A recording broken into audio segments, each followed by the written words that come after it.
তো চলে এসেছি নতুন একটা হাতা কাটিং স্টিচিংয়ের ভিডিও নিয়ে। তাহলে এখানে হাতার কাপড়টা নিয়ে নিয়েছি। এটা লম্বায় আছে 17 ইঞ্চি, এটা দুভাজে ভাঁজ আছে। মধ্যিখানে একটা কাটিং করে নিলাম। মধ্যিখান থেকে 1.5 ইঞ্চি করে 5টা দাগ পড়বে, 3টে 4টে 5টা। সেম ভাবে অপর সাইডেও দিয়ে দেব 5টা দাগ 1.5 ইঞ্চি গ্যাপিংয়ে।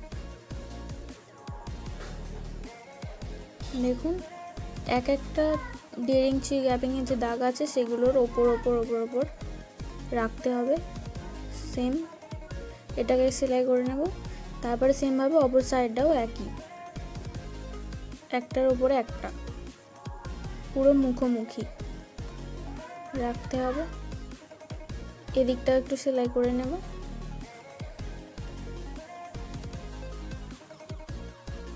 এখানে সেলাই করার পর একটার পর একটা ভাঁজ নিয়ে পিন করে নিতে হবে। সমান সমান করে ভাঁজগুলো রাখতে হবে, এক একটা ভাঁজে পিন করে নিতে হবে।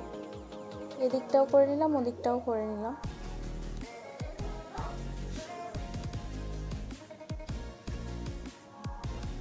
এবারে আমি হাতার মোট লম্বাটা দেখে নিচ্ছি পার সমেত। মোট লম্বা আমার এখানে আছে 10 ইঞ্চি। পারটা ছিল 5 ইঞ্চি আর এই কাগজটা রেখেছি আমি 5 ইঞ্চি। হাতার শেপ দিয়েছি, কাপড়ের ওপর রেখে পুরো সমান বরাবর সেলাই করে নেব। পুরো এর ওপর দিয়ে ধার বরাবর সেলাই করে নেব। আমি পুরো সেলাই করে নিয়েছি। এবার আমি কেটে নেব। এক্সট্রা কাপড়গুলো কেটে বাদ দিয়ে দেবো।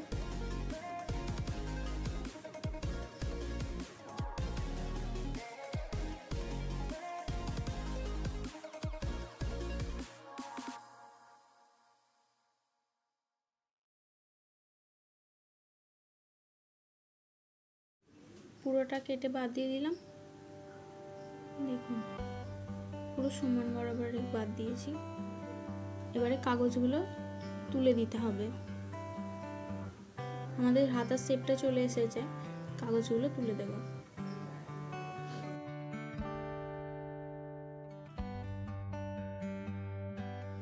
দেখুন আমাদের হাতার উপরে শেপটা চলে এসেছে। এবারে পাড়টা এর সঙ্গে অ্যাটাচ করব। এটা সমান বরাবর ধরে পাড়ের ওপর দিয়ে একটা সেলাই দিয়ে দেবো। পুরো দুটো একসাথে নিয়ে সেলাই করে নেব।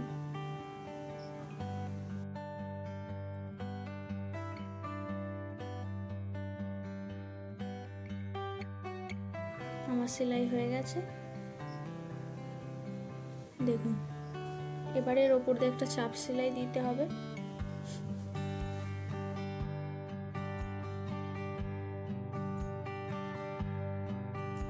চাপ সেলাইটা দিয়ে নিয়েছি। এবারে এতে অস্ত্র লাগাবো। অস্ত্রটা একটু হাতার কাটিং এর থেকে বড় সাইজে রেখেছি। এটা সেলাই করে নেব। অস্ত্রটা রেখে উল্টে দেব আমি।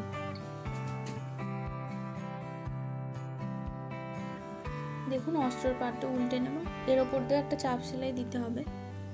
এটা অস্ত্রের ওপর দিয়ে চাপ সেলাই দিচ্ছি, আর একটা পাড়ের ওপর দিয়ে চাপ সেলাই দিতে হবে।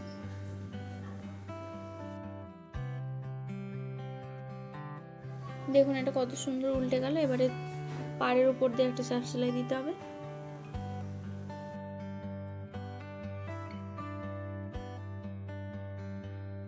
চাপ সেলাইটা দিয়ে নিলাম।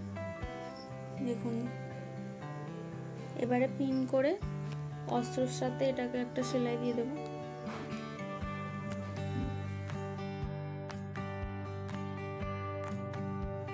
বাড়তি অস্ত্র যে আছে ওটা একটু কেটে দেবো। কেটে এর ওপর দিয়ে সেলাই করে নেব।